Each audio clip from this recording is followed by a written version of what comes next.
काय कशी ओरडायला लागली. बस ग. ये ये ये ये. कोण आहे ग चिमू?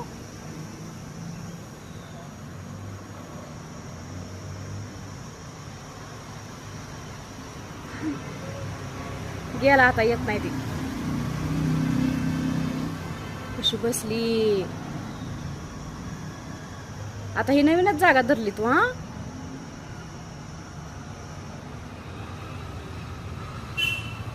कशी शेपटी हलवती. किती भारी वाटायला हिला. इथून सगळं खाली बघायला लागली गॅलरीच. हिला दिसतेत ना इथं खाली कोण मांजर येतात कोण नाही, म्हणून बसली तिनं तिथं खाली. बघती इकडं येतात ना, इकडं मांजर खाली. तिला दिसतं ना इकडं कोण फिरतंय कोण नाही, म्हणून तिने ती जागा पकडली. आणि कशी बसली.